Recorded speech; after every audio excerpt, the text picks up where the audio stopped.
Boa noite, professor. Boa noite, turma. O nosso grupo vai falar sobre a transferência, né, com a referência aí da Conferência da 27ª de Freud. Os integrantes do grupo são Éder Martinho, Júlio Vitor, Lucas Lopes, Maria Angélica, Matheus Souza, Milene Viana, Rayane da Silva, Ricardo Emílio e Thaís Juliana. Então, durante a conferência da 27ª, né, Freud ele se atenta aí a alguns aspectos que compõem aí a prática do analista, né? É importante entendermos o conflito interno como algo que envolve duas questões, né, em dois locais diferentes. Para exemplificar isso, né, Freud ele usa metaforicamente o conflito entre a baleia e o urso polar. Ele diz que a decisão ela só seria possível ser tomada se ambos estivessem no mesmo chão, né? Visto que um fica no gelo, na terra firme ali, e o outro no mar. Então, Freud ele dá essa ênfase ao exposto, pois esse é o objetivo da terapia analítica, né? Basicamente, trata-se de tornar o inconsciente consciente, ou seja, né? Ambos ali estão em locais diferentes. Então, a questão que surge quando isso é dito é como tal objetivo será alcançado. Aqui entramos num ponto importante e que necessita aí de certa atenção. Freud fala, né, que antes ele acreditava que se tratava de uma tarefa muito fácil. Veja o que é inconsciente, né? Veja o que o consciente tem causado o problema e mostre isso ao paciente. Simples assim. Contudo, descobriram, né, que não era necessariamente esse o caminho, né? Se o analista apenas revelar o material inconsciente analisando, esse material ele não potencializará mudanças, né? É interessante a gente entender que quem pode saber mais sobre o seu material inconsciente é o próprio analisando, né? Então, o que que o analista deve fazer? E aí Freud nos elucida da seguinte forma, né? Nós devemos, de preferência, situar esse material inconsciente tipograficamente. Ou seja, devemos procurar em suas memórias aí o lugar que isso tornou inconsciente devido a uma repressão. Então, a repressão ela deve ser eliminada. E a seguir aí podemos efetuar-se desempidamente a substituição desse material consciente pelo inconsciente, né? Então entra aqui outra questão que é exatamente a repressão. Então, Freud ele afirma que a essa altura, né, nossa tarefa entra numa segunda fase. A primeiro, a busca da repressão, né, e depois a remoção daquela resistência que mantém a repressão. Então deve-se realmente encontrar a resistência e revelá-la ao analisando, né? E todo esse processo é possível graças a duas coisas, né? Em primeiro lugar, a vontade do sujeito, né, de querer alcançar aí a sua melhora, e a segunda, a própria inteligência do analisando, né, que encontra aí com a ajuda das interpretações do analista, né? Então, nesse momento, né, deve estar se perguntando, então, o que é transferência, onde ela entra nesse processo, né? Então, durante o processo de análise, percebe-se que o analisando ele passa ali a ter uma visão diferente, né, da relação existente entre ele e o analista. Ele não age como se fosse uma relação puramente entre analista e analisando, e sim algo além, né? Ele se interessa pelo analista, se mostra preocupado com a sua pessoa, né? E não poupa aí elogios a ele, né? Em casa ele relata, por exemplo, o analista aos familiares, como se ele fosse um amigo, uma pessoa próxima, uma pessoa que ele tem uma admiração muito grande, né? E nós nos deparamos então com uma transferência. Aí aqui deve seguir algumas questões do tipo, gente, é normal a gente gostar de profissionais que fazem parte da nossa vida, né? Tipo o motorista do ônibus, o dono da padaria, isso faz parte, né? E vários outros profissionais aí que nós vivemos frequentemente, né? Então, por que é um problema o analisando demonstrar o afeto pelo analista? Bom, não se trata realmente de demonstrar afeto no sentido que conhecemos, né? Na verdade, a transferência não se trata somente de demonstrar bons sentimentos ao analista, ou até mesmo sentimentos hostis, né? Nós vamos explicar mais para frente sobre isso. Mas sim algo que justifica essa demonstração, né? Então, a transferência, de forma concisa, é reviver de algo.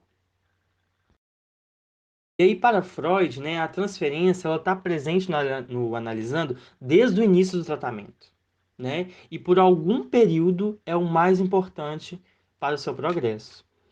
A transferência, né, ela diz aí respeito a desejos inconscientes que se atualizam, né, em determinados objetos e em certas relações. A própria palavra transferência, ela significa exatamente transportar do passado para o presente. Então, Freud ele percebeu em seus pacientes que as emoções, os sentimentos, os afetos que eles traziam ao consultório não eram dirigidas a ele, e sim as primeiras figuras vivenciadas na infância, né? Na conferência ele chama isso de infortúnios da vida, né? Ou seja, as pessoas transferem sentimentos, emoções e afetos vividos no passado para uma pessoa do futuro. Então, o processo de transferência, ele ocorre em diferentes relações, né? Ao longo da vida aí, as pessoas transferem seus afetos vividos na infância para outras figuras que passam exatamente a ser depositárias destes afetos. Essa é uma tendência que todos nós temos, né? Os padrões de relacionamentos antigos, primitivos, e que temos a tendência de repeti-los, aqueles padrões, né? Tornando exatamente um padrão de relacionamento, né? Ou seja, tem até um exemplo que a gente viu, aquela pessoa que briga com o chefe, que briga com o vizinho, que briga com o marido, ou seja, eles repetem aquele tipo de relacionamento, né? Então, a transferência, ela refere-se à atualização, né, na relação com o outro, através de afetos, das relações, né, através de identificações e também da escolha de objetos. Então, a transferência, uma coisa que a gente tem que entender também, que ela envolve uma gama de expressões afetivas, como amor, ódio, antipatia, medo. Ou seja, a transferência ela é ambivalente. Então, gente, eu vou falar um pouquinho, né, sobre o mecanismo de defesa. Então, em primeiro momento, né, a gente deve pontuar, né, que na visão de Freud, a transferência ela pode ser entendida como um fenômeno universal e espontâneo, ou seja, qualquer pessoa aqui está sujeita a esse processo, né, a esse fenômeno. E esse fenômeno ele é caracterizado exatamente pelo sujeito unir o passado ao presente, né? Como eu falei, ele une aí uma imagem do passado a uma imagem do presente. Então, frente a essa falsa união, né, que justapõe o objeto original a um objeto atual, é, sendo exatamente essa justaposição diretamente entrelada ao objeto e aos desejos recalcados, que no momento inicial está inconsciente, né, para aquele sujeito aí. Então, o sujeito ele tem condutas, né, de certa forma de uma natureza irracional, em que o afeto ele se encontra exatamente desajustado, tanto em quantidade quanto também em qualidade, né, ao se tratar de uma situação real. Ou seja, ele tem dificuldade de entender o que de fato está acontecendo por ter essa justa posição aí, né, de algo do passado, de algo do presente. Então a pessoa tem dificuldade, de uma certa forma, de entender o que é o real, mas isso, de uma certa forma, tudo inconsciente. Então, entendendo isso, né, feita essa pontuação, pode-se deduzir realmente que os mecanismos de defesa, né, os quais aí combatem qualquer conteúdo que abale a integridade do ego, eles podem atuar ativamente em resposta a esses movimentos inconscientes da libido, né? Sendo assim, faz-se necessário, né, no momento atual que estamos, tratar dos dois mecanismos os quais mostram presentes, né, frente a algumas transferências, que é a sublimação e a projeção. Aí agora eu vou explicar um pouquinho o que é essa projeção e o que seria essa sublimação. Então, a projeção, né, ela pode ser definida aí como um processo mental que possibilita, tá, as características ligadas ao eu, né, a serem aí gradativamente afastadas destes e colocadas, de uma certa forma, em um outro objeto ou outra pessoa, né? Então, esse deslocamento dessas características, elas ocorrem naturalmente em direção à pessoa, né, ao objeto, as quais as características são mais correlatas, né, e pertinentes àquele material que foi deslocado. né? Então, esse mecanismo de defesa ele pode ser visto como uma relação de transferência. Por exemplo, um paciente que afirma, um paciente, na verdade, que tem, né, que firma ali uma transferência negativa com o analista, aí, frente a uma situação assim, né, durante o processo, que ele tem que lidar com um sentimento de angústia, um sentimento é, de angústia, né? O que que ele faz? Ele vai projetar esse sentimento de angústia, na verdade, ele vai projetar, mediante a esse sentimento de angústia, ele vai projetar no analista a culpa da análise de não dar certo. Ou seja, ó, não está dando certo, o analista não está dando conta da situação, as coisas não estão acontecendo legal. Ele torna ele projeta no analista essa culpa de não dar certo mediante aquele sentimento de angústia. Ou seja, ele faz essa transferência a partir do momento que ele sente, né, tem aquela sensação de algo negativo, né?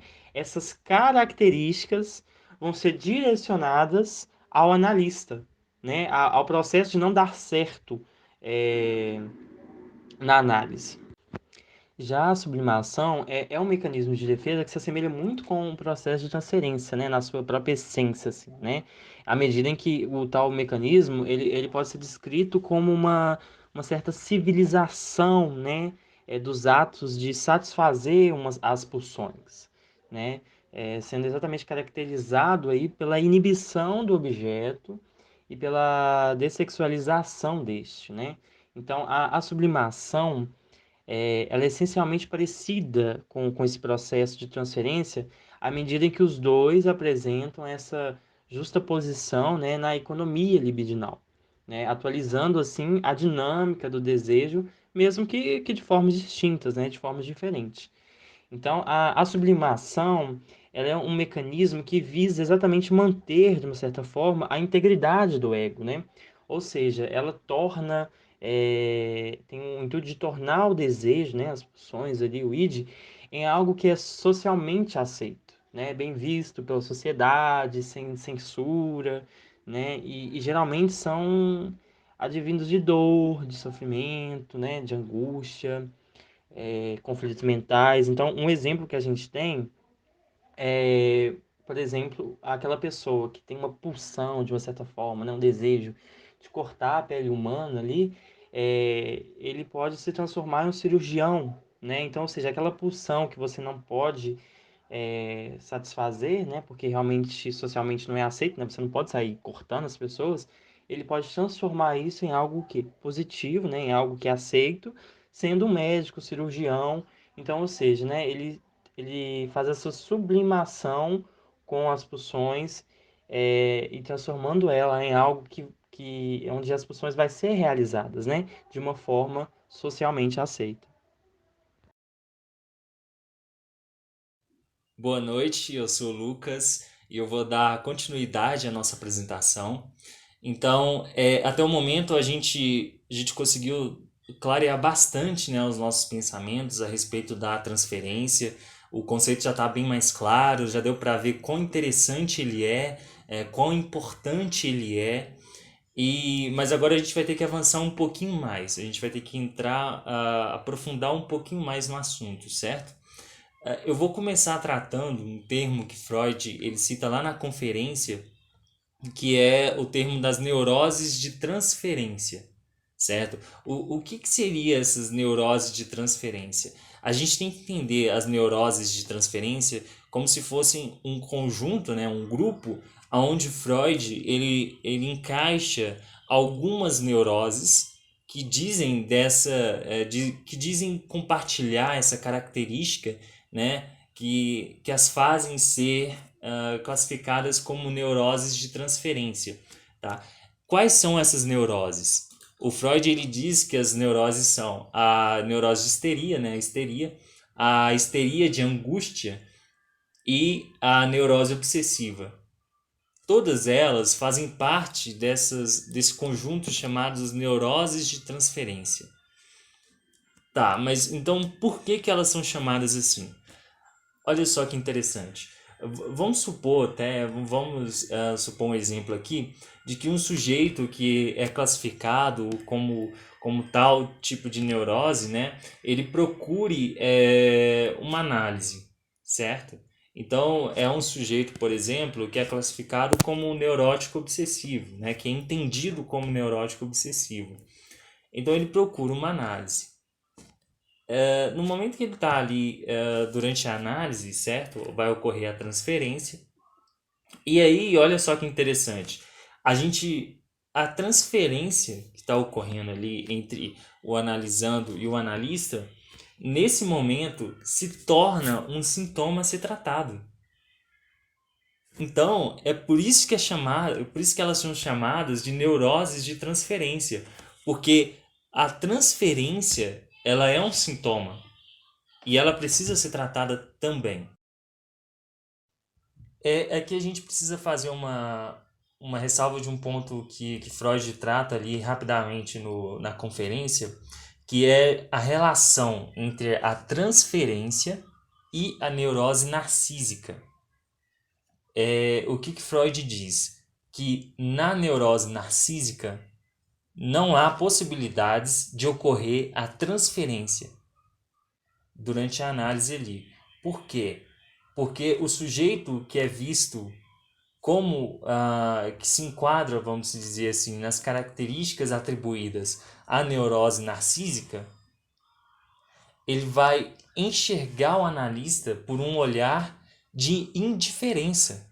Então, esse olhar de indiferença, ele impossibilita que haja essa transferência entre os dois.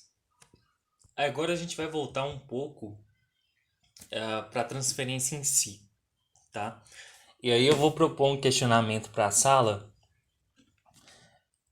Será que a gente pode classificar toda transferência como um tipo só? Será que a gente pode entender transferência como um fenômeno ah, que só possui um conjunto determinado ali de características, né? E que vão se repetir em toda a relação, por exemplo, aqui, né, no caso entre analista e analisando?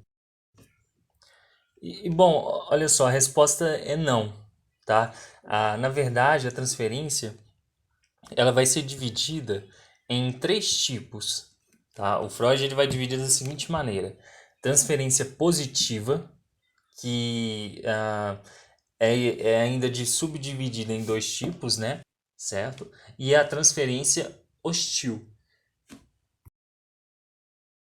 Primeiro eu vou explicar o que seria essa transferência positiva, né? Os tipos de transferência positiva. Mas para ficar mais claro o que eu quero dizer, eu vou pedir licença para fazer uma citação de um artigo de Freud de 1912 que chama A Dinâmica da Transferência. Tá? Eu vou fazer uma citação direta e Freud ele fala da seguinte maneira: olha só, a transferência positiva é ainda divisível em transferência de sentimentos amistosos ou afetuosos que são admissíveis à consciência e transferência de prolongamentos desses sentimentos no inconsciente. Com referência aos últimos, a análise demonstra que invariavelmente remontam a fontes eróticas.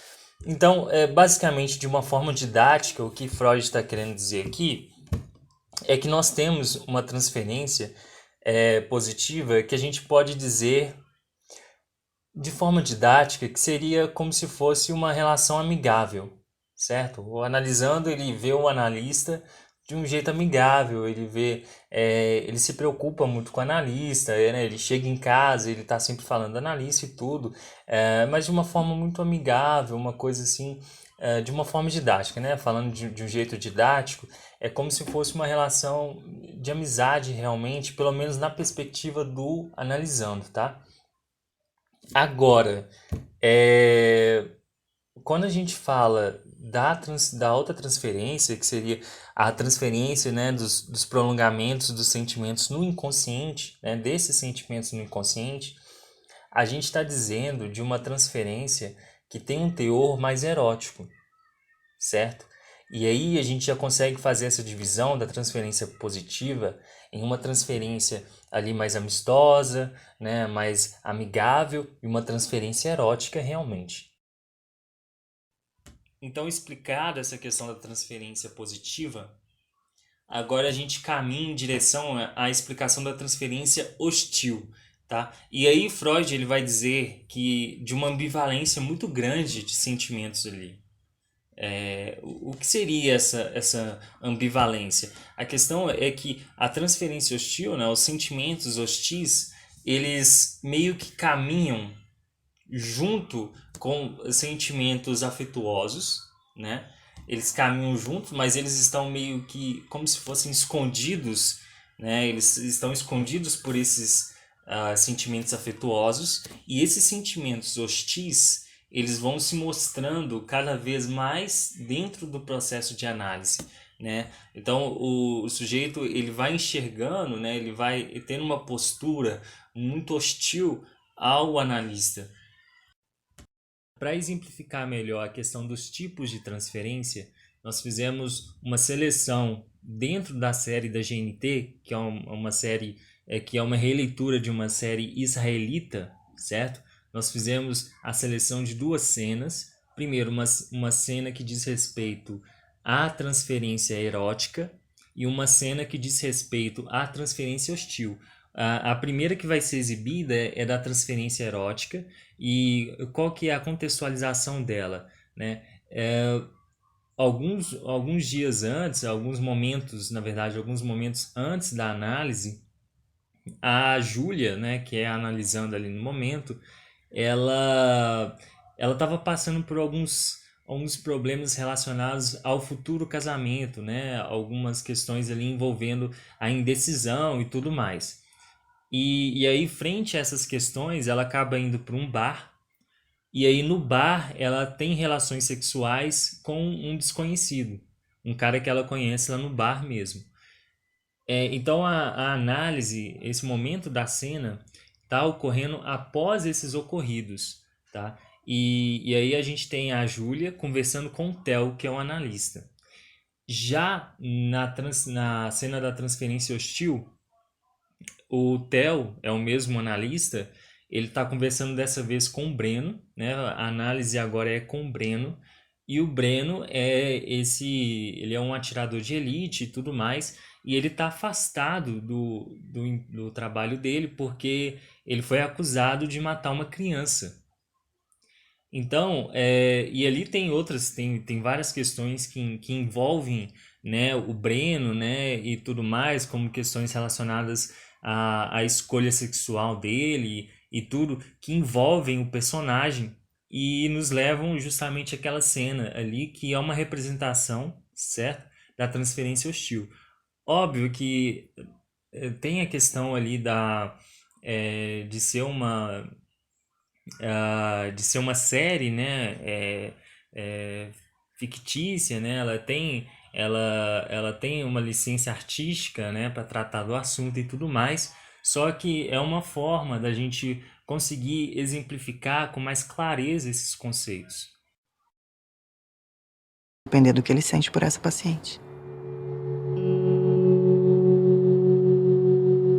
Sabe o que eu pensei quando eu te vi pela primeira vez? Que você era um homem morto. Que por baixo dessa fachada assim de profissional perfeito, tinha um homem que tinha deixado de viver.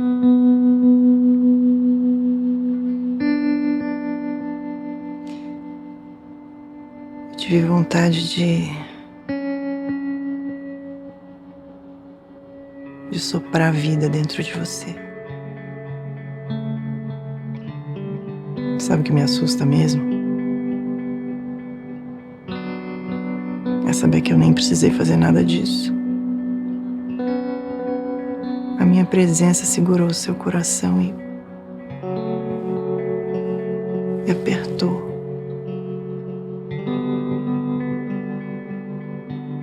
Até ele voltar a bater. Julia, vamos. Eu sabia que você ia negar. Como é que uma coisa assim ia acontecer com você, né, Theo? Mas aconteceu. O que aconteceu, Julia? Eu e você. todos os pensamentos que você teve na sua cama antes de dormir ao lado da sua mulher.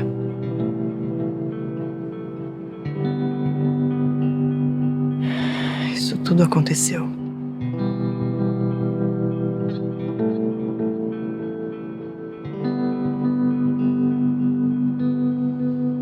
Eu queria tanto te abraçar.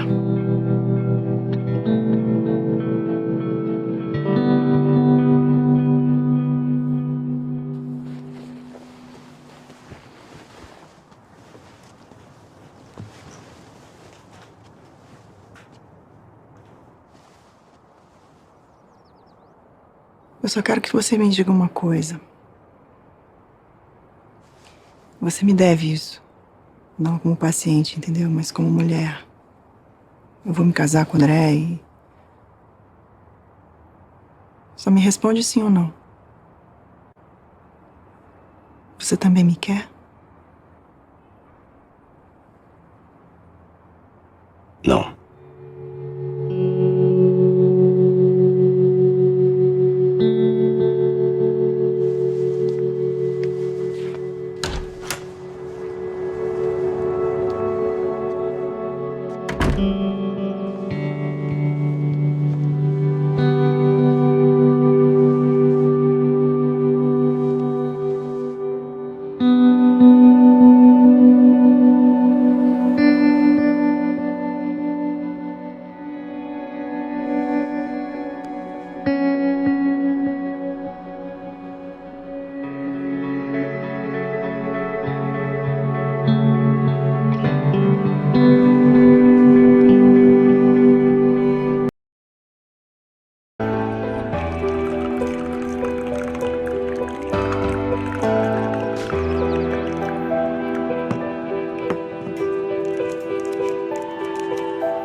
E aí, Tom? Breno, acabei de fazer um café, quer? Pode ser. Café não quer demais. Açúcar, adoçante. Preto, sem nada. Você deve ter um bom estoque de café aqui, né? Pra ficar ligadão o dia inteiro ouvindo blá blá blá dos outros, não é não? Raramente eu bebo café. É? Arritmia, pressão alta, o quê? Nada disso, não. Mas você faz check-up todo ano, faz? Claro, Eletro, teste ergométrico, essas coisas? religiosamente. E como anda o coraçãozinho? Batendo. Breno, eu fiquei muito feliz que você telefonou, sabe? Eu confesso. Mas que isso? Ó, café ruim não dá. Pelo amor de Deus.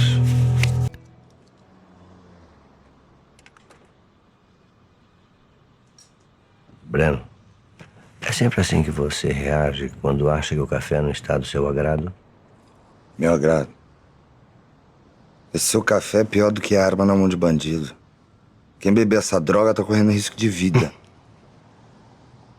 Nem adianta me olhar assim que eu tô falando a mais pura verdade. Mas vai lá. Qual é a sua interpretação sobre o que acabou de acontecer aqui? Você quer que eu saiba exatamente como você se sente sobre o meu café? Uma vez, Breno, eu tive um paciente que sempre que ele entrava aqui, ele começava uma espécie de um ritual. Pegava uma caixa de comprimido para dor de cabeça, tirava um e, olhando para mim, ele engolia o remédio. Sem nada, a seco. E o que isso tem a ver com o seu café? A relação é muito simples. Ele queria me mostrar a sua angústia, sua dificuldade em ter que me falar dele mesmo. Para ele, era uma dor de cabeça vir aqui na terapia. Eu acho que é o que está acontecendo com você. Quando você cospe o meu café, você está querendo me dizer que, se não gostar do rumo das coisas, vai cuspir imediatamente. Você não acha que tá levando isso um pouco longe demais, não? Pode ser. Bom, mas o que interessa é o que você acha que significa, não? Ainda mais agora que voltou para a terapia. Além desses dois exemplos, nós também fizemos um recorte de um vídeo que trata da transferência no ambiente escolar.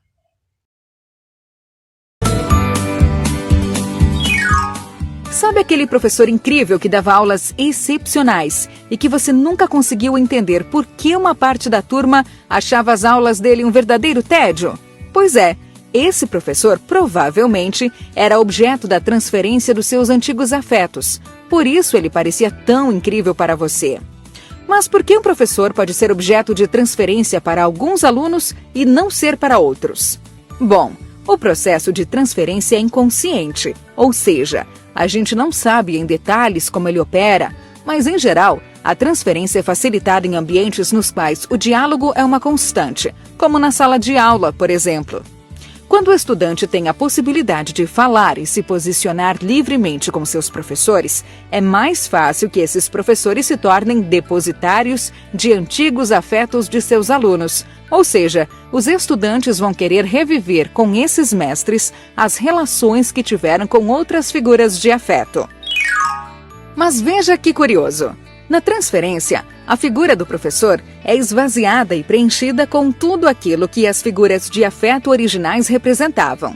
Por isso, um professor que é incrível aos seus olhos pode ser visto como medíocre aos olhos do resto da turma, porque você não vê o professor, você vê uma reedição de um antigo afeto. E só você consegue ver isso porque a transferência é sua. Mas quando falamos em afetos, falamos também em desafetos, ou seja, tudo o que envolve o universo da afetividade, como o amor, o ódio, a antipatia e o medo, são elementos que estão implicados nos processos de transferência. Freud, por exemplo, teve um paciente que tinha medo de apanhar no consultório porque transferia para o analista a figura autoritária do pai, embora Freud jamais tenha sido agressivo com o paciente. E quando a gente fala de transferência, eu acredito que na cabeça de muitos de vocês já vem, obviamente, a primeira unidade, quando a gente estava estudando a história da psicanálise, como surgiu a teoria.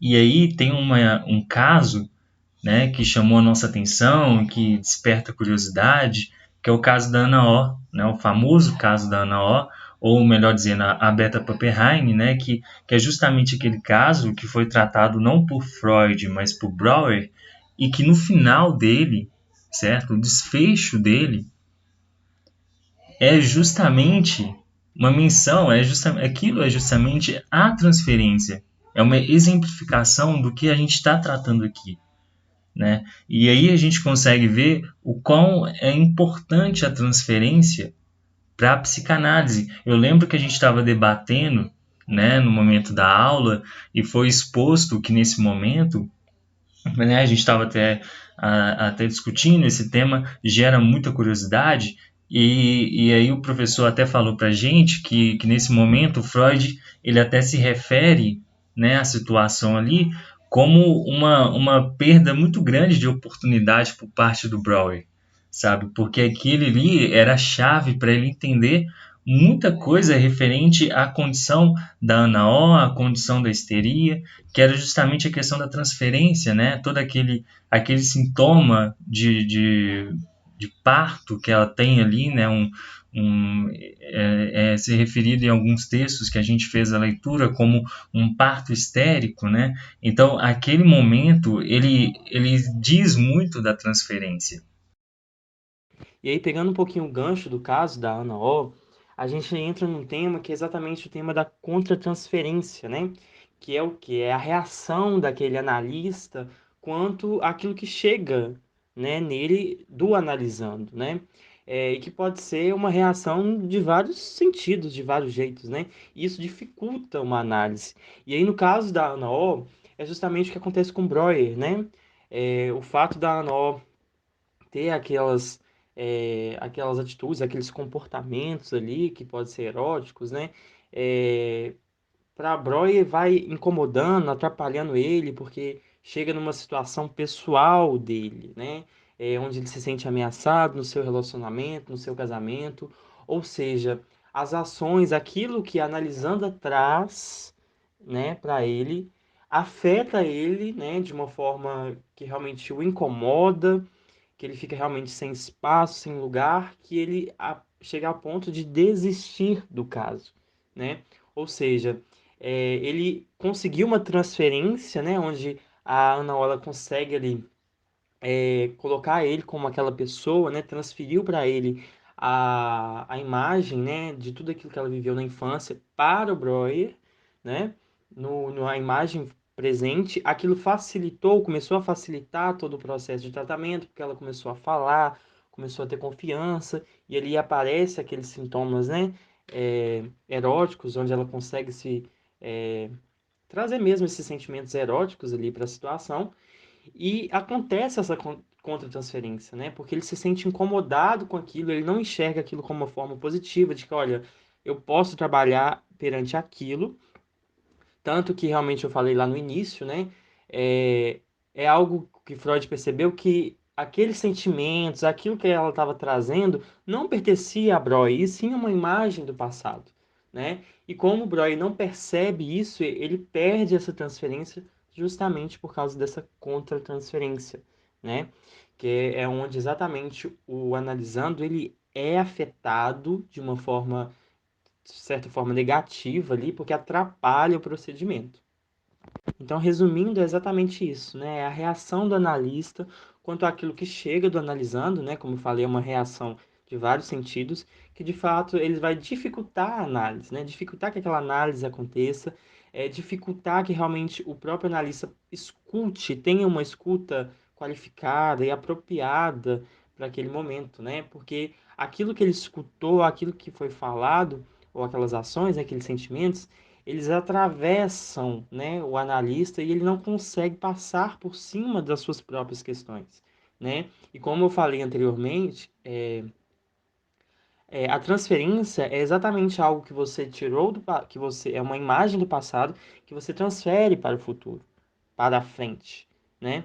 Ou seja, tudo aquilo que é transferido não é transferido necessariamente para você, como aconteceu com Breuer, né? As coisas não eram transferidas para Breuer, e sim uma atualização daquilo que ela tinha vivido na infância. Então, é muito importante que o analista ele realmente passe, tenha os seus processos de análise, faça os seus acompanhamentos, trabalhe as suas questões, né? Porque quando ele estiver ali no consultório, no processo de análise, ele realmente entenda que aquilo que às vezes é levado não vai, por mais que às vezes vai de encontro com ele, né? Com as questões que ele está lidando, não quer dizer a ele, né? Então é necessário a gente trazer sempre, né? Tá sempre em análise, em acompanhamento para que esse tipo de problema não aconteça. E aí, considerando, né, esse processo de contra-transferência, o analista ele realmente deve ficar atento, né, ao ingressamento de toda essa transferência que o paciente leva a ele, né? Porque ele tem que entender que ele não pode esquecer, na verdade, né, que ele está tratando de uma doença viva, né? Ele está ali para tratar das questões daquela pessoa, e que a transferência, de certa forma, vai ser benéfica, né, para esses sintomas, essas coisas aparecer, mas é um tratamento de que, querendo ou não, né, quando acabar o tratamento, quando às vezes, né, o tratamento for parado ou finalizado ali, aquela doença ela vai permanecer viva, ela não vai deixar de existir, né, ela não vai simplesmente sumir, olha, já resolvi meu problema, e não, né, é uma doença que vai estar viva, constante, então o analista está ali exatamente para auxiliar, para lidar, né, com as questões com aquela pessoa, para, de uma certa forma, auxiliar, de uma certa forma, os conflitos, né? Mostrar para que a pessoa possa ali fazer a sua análise, né? Então, é importante entender isso, né? Que é uma doença viva, que ela está presente no paciente, independente dela terminar, do tratamento terminar ou não, e que essa contra-transferência ela é necessária de entendimento do analista. A gente sabe que é algo difícil, porque tem coisas que vão nos atravessar, tem coisas que realmente vão chegar até nós, porque nós somos seres humanos, que temos nossas questões, né? Nossa história, coisas que vivemos, né, na infância, que hoje que foram recalcadas e agora elas voltam. Então, sabemos de tudo isso. Então, a gente tem que estar sempre trabalhando, compreendendo de fato, tanto, né, em relação ao analista, com as suas questões, e principalmente aquilo que o analisando está trazendo.